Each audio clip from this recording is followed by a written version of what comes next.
Bonjour tout le monde, je m'appelle Good afternoon. My name is Monty Solberg. Chairperson of Canada's International Development Research Centre. It's my distinct pleasure to welcome you to our 6th annual public meeting, and we are delighted to have this opportunity to tell Canadians about our work.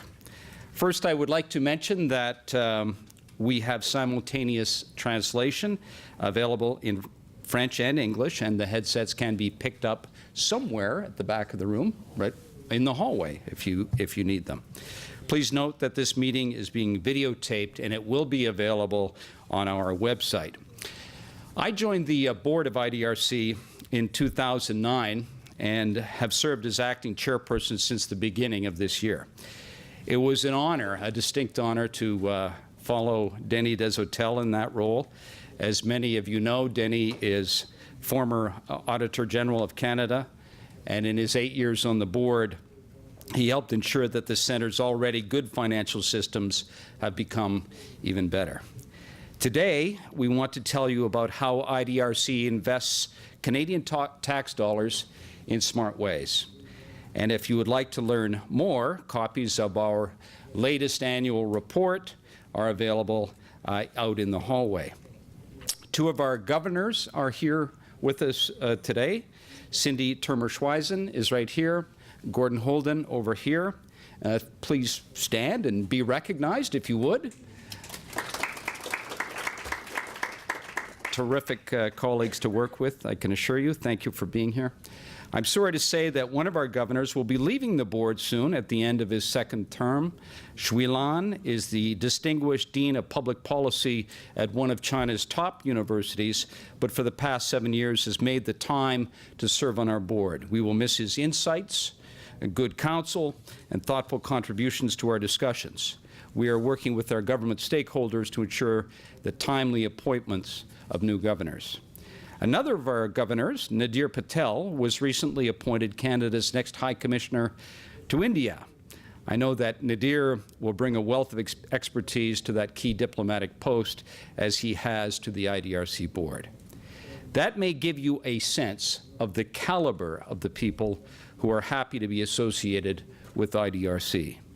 As for myself, I am delighted to chair the board of an organization that reflects Canadian values so well. At bottom, we're about fostering self-reliance in people, institutions, and countries. Through IDRC, Canada supports research that finds the solutions that advance global prosperity and security. This work aligns with the foreign policy priorities of the Government of Canada and helps to make life better for everyone. Increasingly, we are leveraging partnerships to broaden and deepen our impact. This year, I had the great privilege of traveling to Africa with fellow Governor Gordon Holden, whom you've just met, and IDRC President Jean Lebel, whom you will hear from in a moment. It was heartening to see for myself the range and relevance of IDRC's work in the region. One goal was to meet new partners who could help us multiply the reach of Canada's investment in innovation and development. In 10 days, we met with 70 individuals representing 30 organizations in Ethiopia, Kenya, and South Africa. Highlights included a high-level policy dialogue on food security, which John will tell you about momentarily. Throughout our trip, I was impressed by IDRC's ability to bring together senior people from governments, the research community, and the private sector to find common ground in tackling some of the toughest and most urgent problems. We met many former IDRC grantees who are now influential leaders in their own countries, in government, science, and business. This is good news in itself, and has also helped to build important connections for Canada across the developing world. It's clear that Africa needs leaders who understand the continent's challenges to economic growth. In Pretoria, we visited the Gordon Institute of Business Science, where 14 IDRC supported scholars from across Africa are completing an innovative PhD program The program is conducted largely at a distance, so these doctoral students can remain in their own countries while they gain the critical expertise needed to help African economies prosper. They will lead Africa's next generation. Africa also needs more problem solvers with advanced skills in mathematics, the backbone of a modern economy. In Cape Town, we visited the African Institute for Mathematical Sciences. It is a remarkable institution. With 5 centers now across Africa, Ames has graduated more than 700 talented and highly motivated scientists, 1/3 of them women, from 41 African countries. These are just 2 examples of the kind of programs that IDRC supports, and in my view should be supporting. But none of it can happen without terrific people, something that IDRC has in abundance. IDRC employs about 400 such people in Ottawa and 4 regional offices in Nairobi, New Delhi, Montevideo, and Cairo. In the last fiscal year, IDRC staff administered a budget of $262 million. About $203 million of this came from Parliament. That represents about 4% of Canada's aid budget, and we used it to help raise almost $60 million more from other donors. Staff launched or maintained almost 800 research projects in the past year. This was also a banner year for partnerships with other donors, with 9 new funding agreements signed. You will hear more from our next speakers about 2 of the large collaborations with other donors that were renewed this year. IDRC's strong track record of support for practical and effective innovation and research was critical to the decisions by other funders to recommit to these major programs. I am delighted now to introduce IDRC's president, Jean Lebel. Jean joined the center 18 years ago. He is an agriculture and food security specialist who helped build the center's strong reputation in that area. For the past 18 months, he has done an outstanding job as president. I would like to invite Jean now to tell you more about how the center is making a real difference in the lives of people around the world. Jean?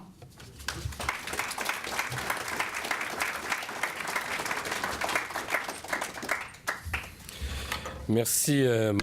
Thank you very much, Monty. Ambassador, governors, Those that I know, those that I will know better one day. Chers collègues, membres. fellow colleagues, members of an exceptional team, good evening. I am very pleased to be here today to inform you of certain achievements of the Centre over the last year. Over more than 40 years, through the auspices of IDRC, the Government of Canada finances researchers in developing nations to resolve problems in developing countries that they consider of vital importance. The researchers find positive solutions to complex problems that have an impact in developing countries throughout the world. Their research work, practical of which, 1, bring about excellent results and a positive impact in the field of development. Besides augmenting knowledge, it contributes to public policies and the living conditions of their people. We finance the research for development in 3 major areas. 1, agriculture and environment. 2, social, economic, and scientific policies, and science and technology and innovation. Our programs strengthen the skills in research and innovation capacity in developing countries and at home. Over the last year, the IDRC supported research initiatives covering 674 organizations throughout the world, 111 of them being universities and other organizations of research in Canada. And it is by favoring prosperity and security at the world level that our work has brought about beneficial effects for all Canadians. Is a key part of the Government of Canada's foreign affairs family. We respond to the need of developing countries and help to advance Canada's science and innovation goals and international development priorities. Let me tell you about some of IDRC's work to support one of those key priorities. Dear to my heart, in my area of knowledge, you would not be surprised that I will talk about food security. For the past 5 years, IDRC has teamed up with Foreign Affairs, Trade and Development Canada to put into action the government's pledge to help address global hunger. Canada's flagship initiative in this area, the Canadian International Food Security Research Fund, was launched 5 years ago with initial funding of $62 million Canadian. Given that it's with the Canadian government, what other currency would you want to have the program? The program brings together teams of Canadian and developing country researchers to test practical ways of improving the lives of farming families in Africa, Asia, and Latin America and Caribbean. The goals include bigger yields of more nutritious and affordable crops, diverse diets, and robust rural economies. As a result of CIFSURF, as we call it internally, the Canadian International Food Security Research Fund, solid first phase of research, the Government of Canada doubled funding to $124 million. That's a welcome vote of confidence in this important program. In September, as Monty was referring to, with Gordon Olden and a team of IDRC, we helped convene a high-level meeting in Addis Ababa, Ethiopia, to discuss the result and innovation arising from these projects under CIFSURF and the next steps. The meeting brought together senior African government minister, policymaker, leading researchers, and representative of international organizations and the private sector. We wanted to show the audience CIFSURF research, what the CIFSURF research is producing. It's producing solutions that are helping to feed Africa and boost African economies. And let me tell you, the audience was way beyond our expectation, with 400 people attending this one day of result storytelling, but also how do we embed this better in public policy in order to enhance our development goals. Je vais vous donner quelques exemples. I'll give you a few examples. In developing nations, animals in good health are at the very heart of rural subsistence for rural families. The financing project through SRF is looking for a vaccine to protect the livestock from the 5 major diseases that have the most impact in Africa, to protect the financial situation of many African farmers and pastors, and to avoid the loss of billions of dollars within the GNP. Has provided better vegetable growing opportunities for farmers, many of whom are women. The project has focused on nutritious but neglected indigenous vegetables. Farmers have been trained in improved post-harvest practices and in marketing. And those farmers have now almost doubled their annual incomes, and women in particular in that program have been targeted and been organized in co-op.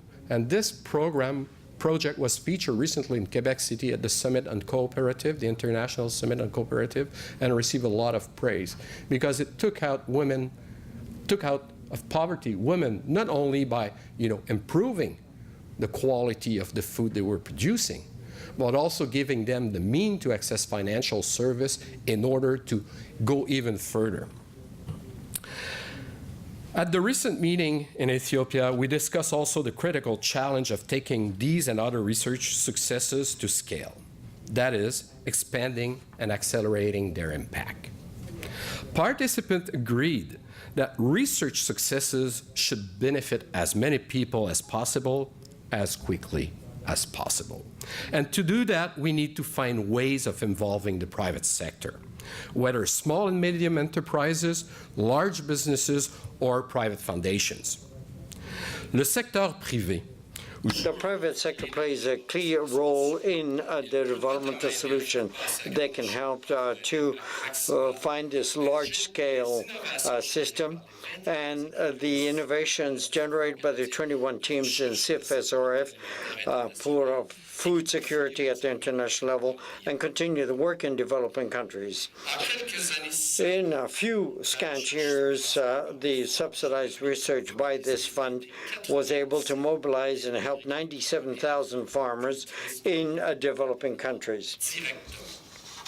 In a very direct fashion, these farmers, they were able to test in the field 130 innovations, which increased their productivity, their income, and improved their diets. Our present objective, which is quite attainable, is to find a way to unite our efforts to other partners so as to increase tremendously the farming families that will benefit from these achievements. And we're targeting at least 300,000 homes in the coming years. The fund is a source of great pride for us, too, that work for food security and for the revitalization of rural economies in developing countries.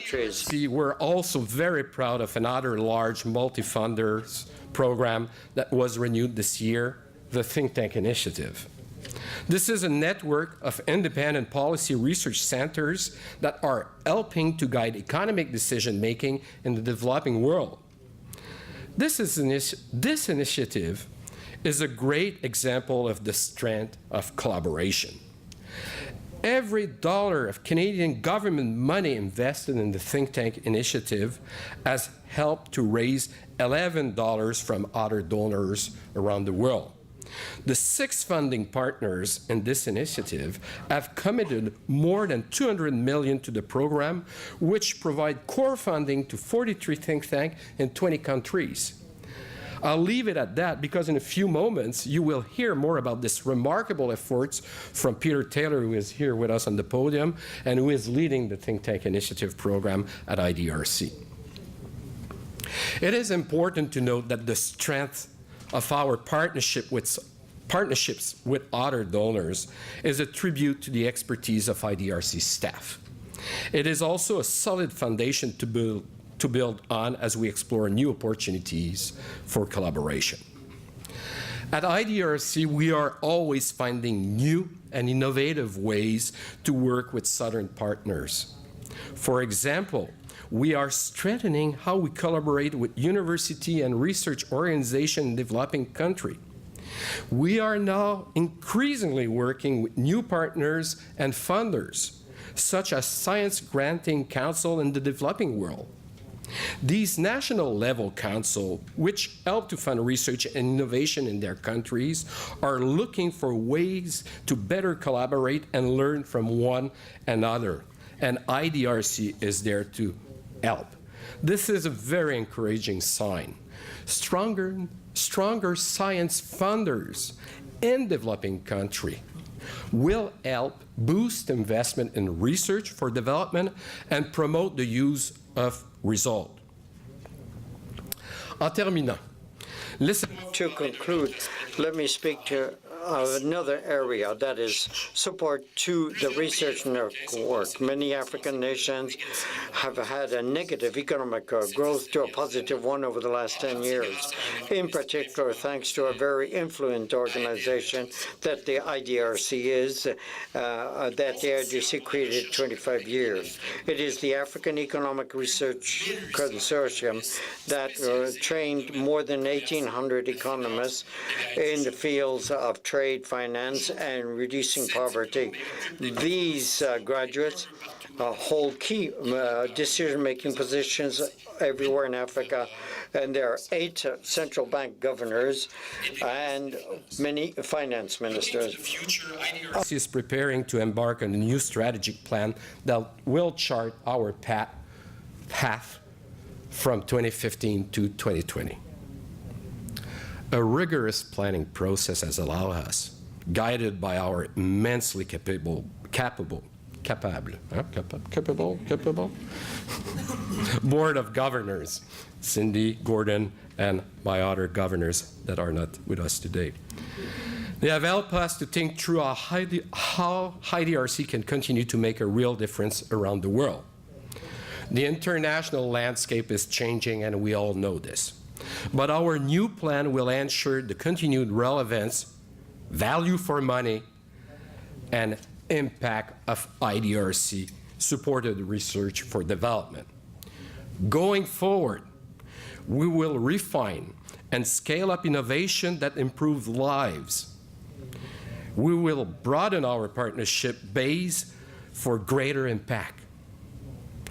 And we will continue to build future leaders across the developing world and global networks of influence for Canada. Au cours des derniers jours, avec le Conseil des The final days with the governing board, we discussed this new strategic plan that will be laid out in the coming months. I'm extremely optimistic about the opportunities that lie ahead for IDRC and for our research partners. Extremely, and I underline bold, italic, extremely optimistic about the opportunities that lie ahead for IDRC and for our research partners. Je vous remercie tous. I thank you all for coming here today, and I hope you will help us with the IDRC team to spread the word about the important work we do. Here today, I hope you will help us.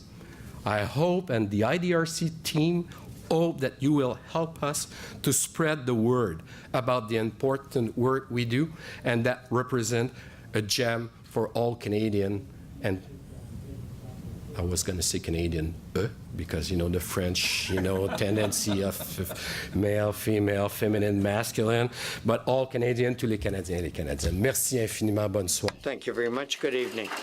Monty?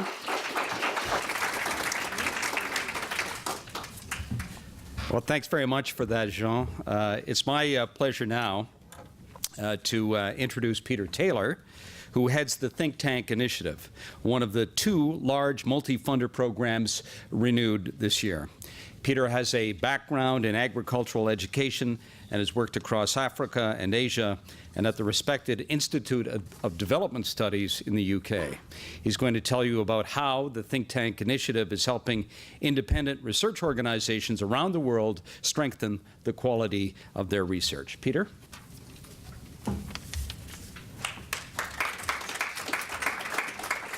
Just going to do this one first.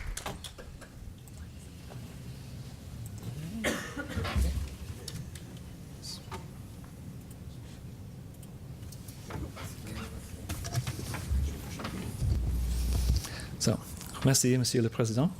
Bienvenue. Thank you, Mr. President. Vous parler de l'initiative Think Tank. I am very happy to talk to you about the think tank initiatives that makes a difference. Tanks.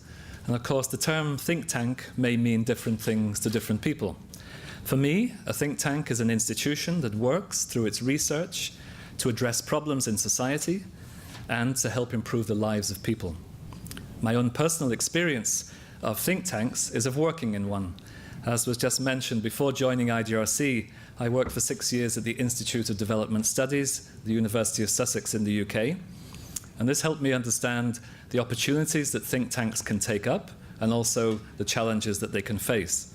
And I joined IDRC in 2009 because I was excited and convinced in the possibilities that think tanks have to offer, and because a new program had just been launched called the Think Tank Initiative. So let's consider some practical examples to start with of how think tanks make a difference. First, to Ghana, one of Africa's most successful democracies, which has held a series of peaceful elections and transfers of power. But peaceful does not always mean smooth. Tension and uncertainty during presidential transitions have threatened Ghana's political stability and has generated misuse of state assets. But research has made clear the close relationship between rough transitions and political polarization. And it's contributed to the passing of a law to regulate transitions through a transparent and accountable presidential transition process. Secondly, to India, where almost 1/4 of the population are members of scheduled castes, known as Dalits, or scheduled tribes, indigenous peoples. Many people belonging to those groups are still excluded from employment opportunities. And the government of India has established an affirmative action policy that earmarks around 25% of public sector jobs for these groups. However, that policy exempts jobs in the private sector. And because of evidence provided through research, the Indian government has endorsed a quota-based affirmative action policy for the private sector. What do these stories have in common? Firstly, think tanks. Just going back to the two previous examples, in Ghana, the Institute of Economic Affairs did research and coordinated multi-party forums and helped draft a law to oversee a timely, transparent, and accountable presidential transition process. And in India, following its original research, the Indian Institute of Dalit Studies is now monitoring implementation of a voluntary, quota-based affirmative action policy for employment of Dalits and scheduled castes in the private sector. And the other thing that these stories have in common is the think tank initiative, which supports both of the policy research institutes I've just referred to and aims to help them and other think tanks make a difference.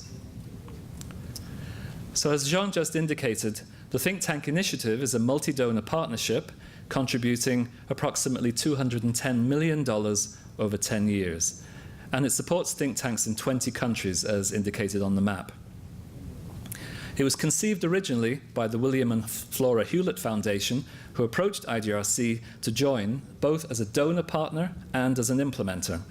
And this was in recognition of IDRC's capacity to implement a program of this scale and its particular niche in developing organizational capacity of research organizations. And since then, the think tank initiative has grown to become a partnership involving 6 donors: the William and Flora Hewlett Foundation, the Bill and Melinda Gates Foundation, the governments of the United Kingdom, the Netherlands and Norway, and of course, IDRC. And from its original investment, IDRC has successfully leveraged additional funding. And as Jean just mentioned, every dollar of Canadian government money invested in the think tank initiative has helped to raise $11 from other donors. The size and duration of this donor investment recognizes that lasting organizational transformation needs both time and resources. And their investment has not only been financial, but also intellectual. The donor partnership has helped to frame and shape the program to make it as successful as possible. And also, the program has helped this group of donors develop a common voice on how best to support think tanks. The donors have also helped in other practical ways. For example, they've helped very concretely to link up think tank initiative grantees with key policy actors in global and regional policy arenas. And the think tank initiative's goals and approach fit very closely with IDRC's mandate and mission to support research that has direct policy application in developing countries. So by supporting think tanks, IDRC recognizes that these institutions can make this promise come to life. So let's just look a little closer at the specific locations where the think tank initiative is working. Currently, we support 43 grantees in 20 countries, in East Africa, West Africa, Central and South America, and also South Asia. And the duration of the program is currently 10 years, from 2009 to 2019. L'objectif de l'initiative think tank est de... The objective is to improve policies in order to improve working conditions in developing countries. A think tank research produces data analysis and evidence to inform national policies. Think tanks give this information. However, they have to support think tanks through core funding and capacity development. Short term, and tends to reflect donor priorities rather than those of the country where the challenges arise. So the think tank initiative gives core funding to a selected group of think tanks which gives them the flexibility to develop their own research agendas which respond to national policy needs. And the Think Tank Initiative also provides capacity development support to help think tanks strengthen their research quality, their policy engagement, and their organizational performance. It does this by promoting training, exchanges, and experience sharing between think tanks and their staff, as well as helping them engage directly with policy actors. So through this combination of core funding and technical support, think tanks are able to consistently produce data, analysis, and evidence which informs national policy in a timely way. Now, all the think tank initiative support I've just described helps think tanks to become more sustainable organizations as they do local research for lasting impact. And broadly, think tanks supported by the Think Tank Initiative focus their research on social and economic policy issues. And within that broad research agenda, they focus on a number of specific policy themes which link directly to Canadian foreign policy priorities, as indicated here in the slide. So let's take just 4 examples of the contributions made by think tanks supported by the Think Tank Initiative, which align closely with Canadian foreign policy priorities. In Pakistan, a think tank called the Sustainable Development Policy Institute is putting food security on the national agenda through its research. In Nigeria, a think tank called the Centre for Studies into the Economies of Africa is helping stimulate sustainable economic growth through its research into the use of revenue from the oil boom by the Nigerian government. And in El Salvador, the think tank Fundaungo is helping advance democracy and good governance. Its research is helping make local government more accountable through its transparent municipality program. Et en Éthiopie, par sa participation au projet de recherche, Ethiopia, the Ethiopian Development Research Institute is helping improve maternal, newborn, and child health through its involvement in the Young Lives program. You can find many other examples of the work of think tanks on our website. As we move into the second half of its 10-year period, the Think Tank Initiative will focus not only on supporting individual institutions, but also helping promote sustainability of think tanks by enabling their contribution nationally, regionally, and globally. We've already seen some very exciting achievements coming about through think tank collaboration with support from the Think Tank Initiative. For example, the Southern Voice on post-2015 international development goals. This initiative involves many think tank initiative-supported think tanks. They're contributing to the framing of the follow-up agenda to the Millennium Development Goals, and they're having considerable traction in high-level debates on the post-2015 development agenda. And a Latin American network of think tank initiative grantees called ILAIP is using its comparative advantage as a strong research network across 7 countries to influence policy on regional issues as well as at a national level. Finally, a Tanzanian think tank initiative grantee, REPOA, is assessing the impact of cash transfer programs on women's empowerment in Tanzania. REPOA competed successfully in an international research competition to support its work, and this demonstrates the institution's strong reputation and competitiveness as a member of a global research community. En bref, l'initiative think tank appuie les think tanks. Hopefully, as a result of this short presentation, we realized that there are national strategic programs and we have solid partnerships that can deal with world issues. Thank you for your attention. I will be very happy to take your questions.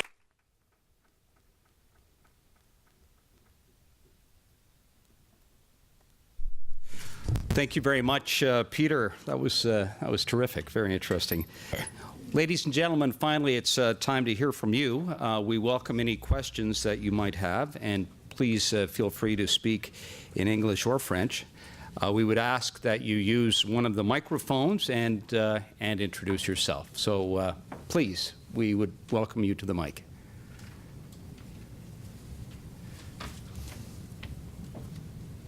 Please. First of all, I'd like to congratulate Peter Taylor on an excellent presentation. I have one very simple question. At a very quick glance, I noticed that 8 of your think tanks were in the Indian subcontinent, South Asia, but none in China. Is there a particular reason for this? And what collaborative communication is there between those 8 South Asian think tanks?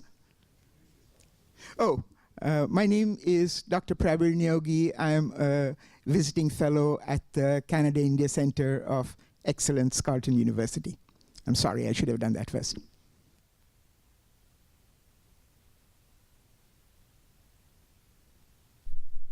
Yeah, thanks very much for your question.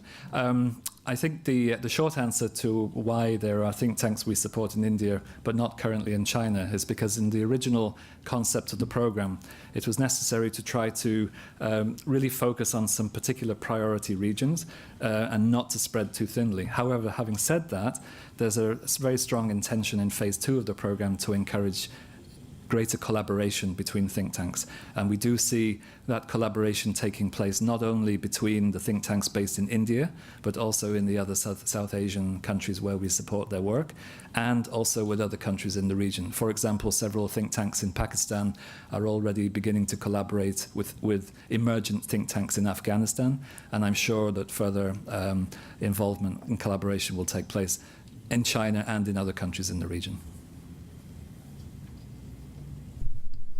Other questions?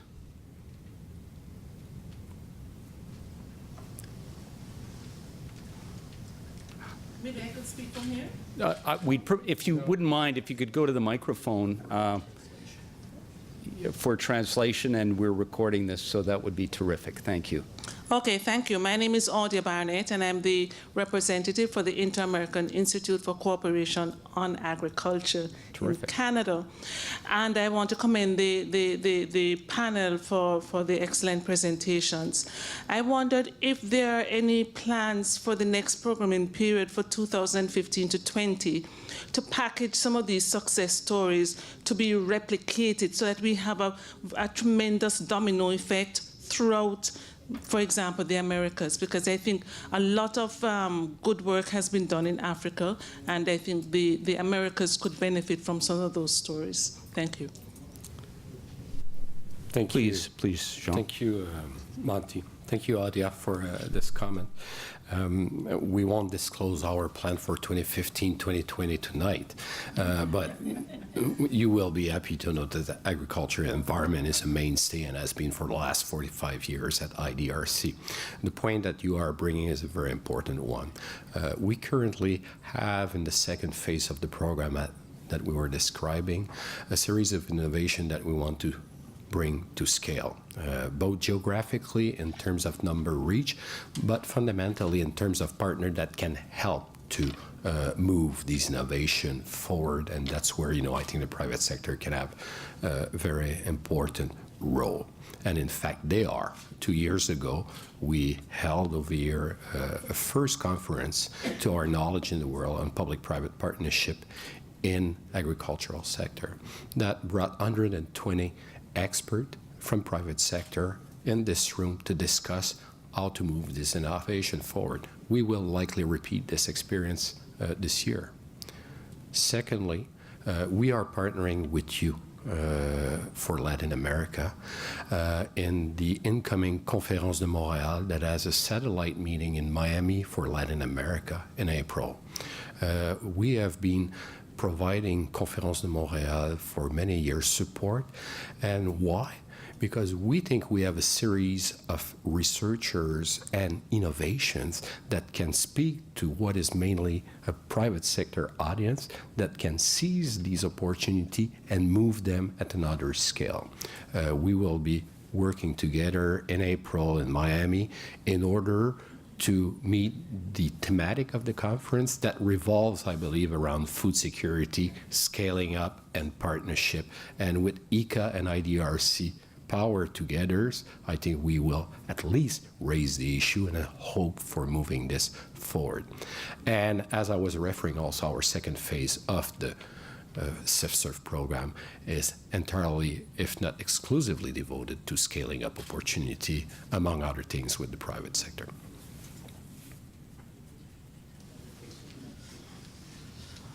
Thank you, Peter, John, and others. That was really, I was very impressed by your role, and my 20 years back, I was associated partially with the IDRC. My name is Atikur Rahman, and by training, I'm a special nutritionist, and here I'm in public service, but also worked with a number of international organizations. I just wanted to highlight one area, that is the land degradation in those countries is one of the major challenge. And working with the Australian government and with other international donors in those areas, they can, from zero productive land to actually you can increase the challenges are different, but we can help them to increase the productivity of those lands. And I was wondering that this think tank initiative is an excellent idea, and that somehow is this initiative is linked with the land improvement side? I will appreciate your response. Yeah, thanks very much for your question. The think tank initiative supports institutions that broadly do social and economic policy research, but that speaks to a wide range of other development issues. So certainly issues surrounding land, issues around climate, the environment, energy, around health, around nutrition, are all topics of research that many researchers in think tanks undertake. Through the support we give, they tend to take a social and economic lens to those questions, but they're still very, very important key questions that they're exploring. So in a number of countries where the think tank initiative is working, just to give some examples, in Senegal or in Ethiopia, they're just examples of in Africa where researchers are actually engaging in social and economic research which speaks to land and agriculture issues. Similarly in Pakistan and India, a number of the institutions are also looking at those issues there, and the same in South America. So it's certainly a very important national policy issue, and so think tanks have a role to speak to that through the particular orientation of the research they bring. And if I can complement, the land degradation is also looked from the technical perspective through our programming in agriculture. And Stephen Megger, that is our vice president for program, can talk at length of this with his colleagues. Two examples on that front. When we talk soil, we often refer also to use of fertilizer. We have one program in West Africa that is fantastic in terms of increase of productivity, reduction of costs, and increase of money in the pockets of the farmers. That is microdosing of fertilizer, using essentially a cap of Coca-Cola at the time of la plantation, sowing, I think it is in English. Bottle cap. Yeah, a bottle cap. And with the right amount of water, with the right amount of fertilizer, we see dramatic increase in productivity and returns to the farmer directly. That's one example. The other one that I want to bring is that because we have had the Canadian government support on this massive investment, we have been able to go much faster than what we were doing before. But we have been able also to build new relationships. For example, this year we ratified an agreement with the Australian government for food security research in East Africa, in an area where we had less activity taking place through the SIF-SURF program. We are concentrating on nutrition, water management, the link to the soil, but also waste in agricultural production. So you see here a little bit of the ethos of IDRC. We provide the resources to the researcher to do the work. We help them to build the platform. They are delivering the keynotes. But if we can bring partners, funding partners, to grow the pie in order to have more impact, you know, we are in dreamland. And that's what we're doing more and more, as Monty was mentioning in his remark in the opening. Merci beaucoup. Thanks very much, Jean. Next question. George Jacoby, retired Foreign Affairs. I certainly have seen the positive results of IDRC projects around the world and worked on some of them. Speaking of think tanks, the recent period has seen the demise of a very prominent Canadian development think tank, the North-South Institute. This followed the demise of Focal, and pressure, financial pressure, and other pressures on other Canadian institutions. And I was just wondering what the IDRC is doing to support Canadian think tanks in this difficult period, like the Canadian International Council and others, to meet their requests and to allow them to engage in important international development research and research in international relations. It may not be your mandate, but I think you do have some important role in this. Yeah, thank you. As I was mentioning in my remark, this year we have supported over 111 institutions in Canada, university and other research organizations. Many of them are think tank. Our way of providing the resources is always the same. There is competition mechanism. There is various way to engage in conversation with IDRC, and many are doing it. At the end of the day, it's based on the quality, and it's also about securing that the research is taking place in developing region or is contributing directly to our main, audience in terms of, reach in terms of the research result, which are population in these regions where we are active. That's what we are doing. The second dimension is that we are acknowledging that for some it might be more difficult than other, and that's also a situation that we are facing at IDRC. In the last 10 years, we have hugely diversified our funding through these big partnerships, and we are using the Canadian government taxpayer money to do work, but also to lever resources from other places in order to grow that pie and be more impactful and, secure that the Canada brand is used, to its maximum of its power. And I am very optimistic because, 10 years ago, we had barely only a few of those partnerships. We have now not that much, but much bigger, because trust and confidence is built, and we hope in the next programming period of 2015-2020 to be able to at least reach to $450 million more coming from outside parties for increasing the budget of IDRC. Thank you. I know he had the question first. Would you like to go ahead? Please go to the mic, and if you'd introduce yourself as well, please. My name is Ola Smith. I was a former staff of IDRC. I wanted to let you know that I particularly appreciated your example in India, where the think tank is monitoring how the private sector is implementing that policy. Because, like we can do all the research into policy. Many times they're not implemented. And if we don't put in place some monitoring aspects like we described, then we won't get to that extra mile.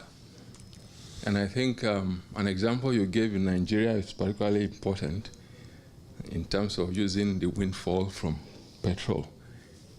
I'm just asking, do you have such a system in place in Nigeria, for instance, to monitor, to sensitize, so that the research results are properly implemented?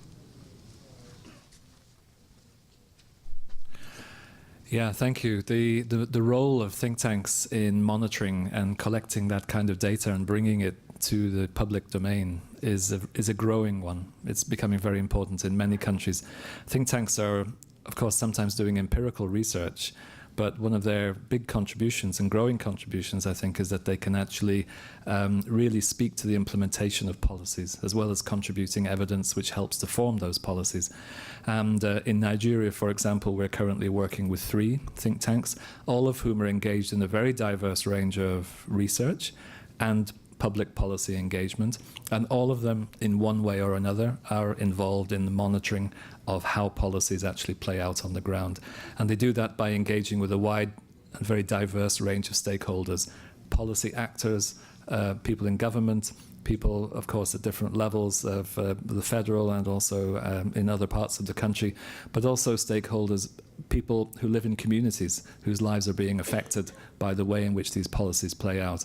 And their key forte is really to be credible and trustworthy and honest brokers who do good research, produce good evidence consistently, and really ensure that they are seen as credible actors. And in that way, I think they do have an important role to play in monitoring, because if they're trusted, then their contribution will be seen as reliable.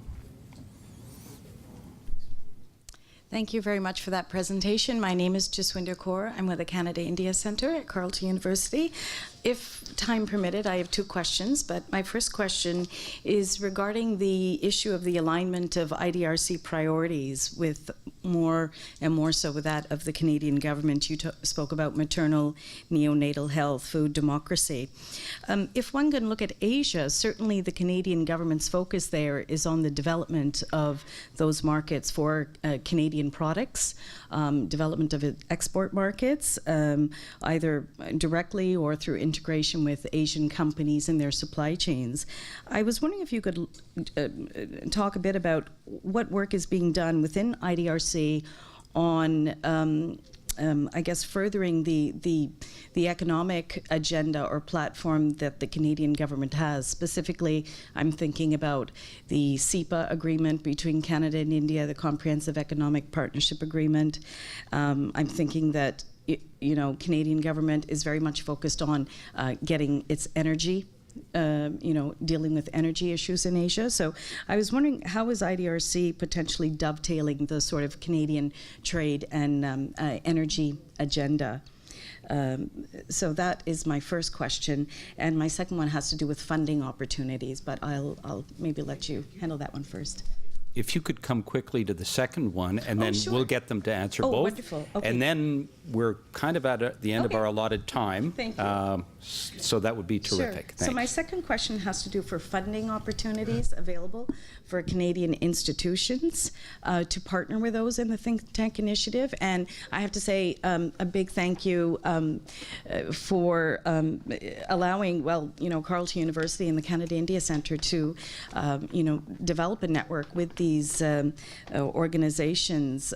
We were very privileged. Last year you had a number of them come through Ottawa, and we hosted them at the centre. So we were very fortunate to develop those relationships, and subsequently I've been to India a few times and have kept that dialogue going. But at the end of the day, we can have great conversation, but we need to have some funds around that to move a project forward. So I was wondering if you could address the issue of how can Canadian institutions potentially leverage the funding with the Think Tank Initiative. And I do want to mention a personal thank you to Dr. Anindya Chatterjee, who gave some time yesterday to come and visit us at the university, and we had a very frank discussion with him about how we could work much more closely in Asia. Thank you. Thank you very much. Jean, please. Yeah, I'll start, and maybe Peter wants to complement. First, thanks for your question, your comments, and also for bringing to our attention Anindya Chatterjee, Dr. Chatterjee.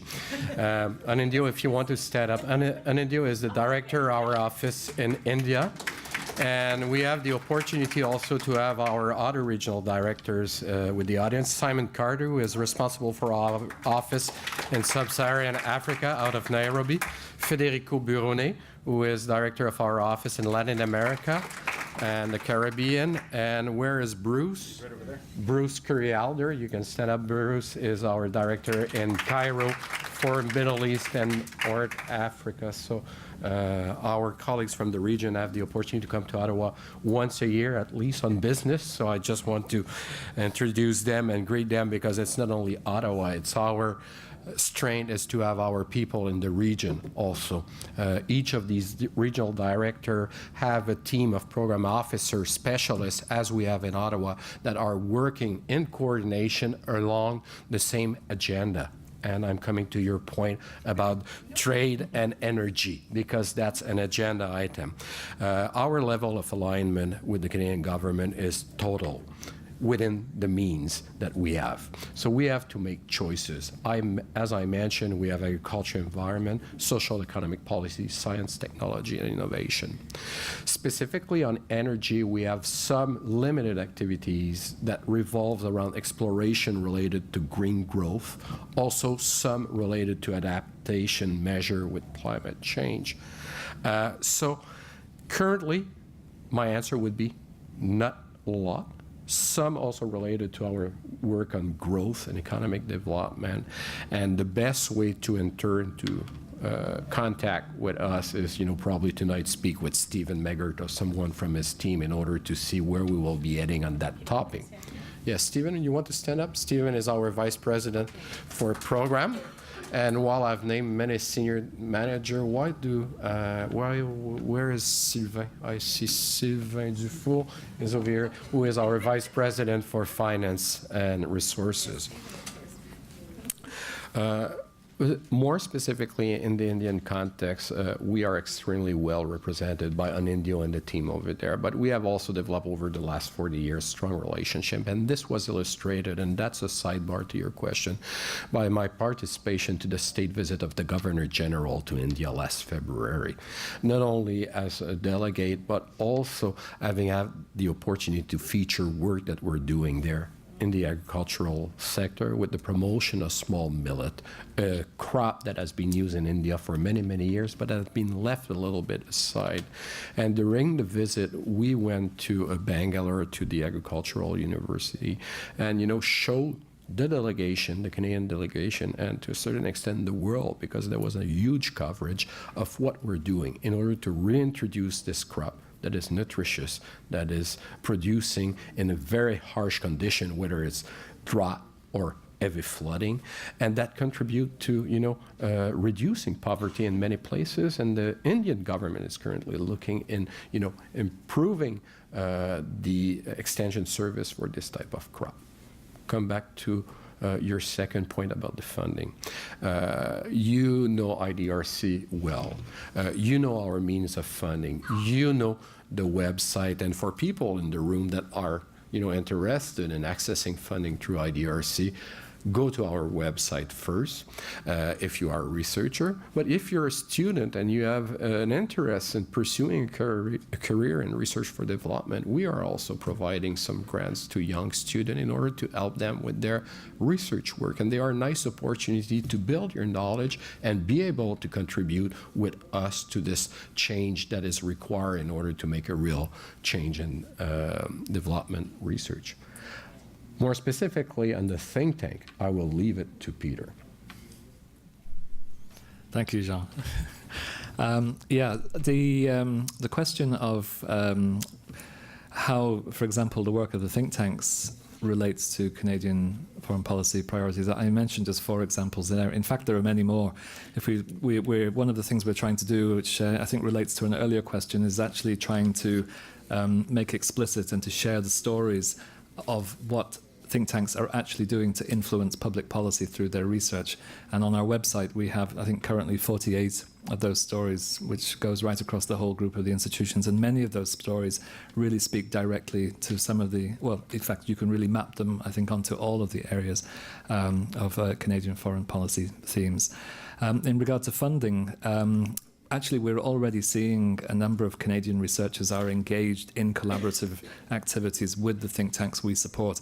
The premise of the think tank initiative, which I guess makes it a little bit different to perhaps some other programs, is that it's the institutions themselves that we support which are the conduit for the funding.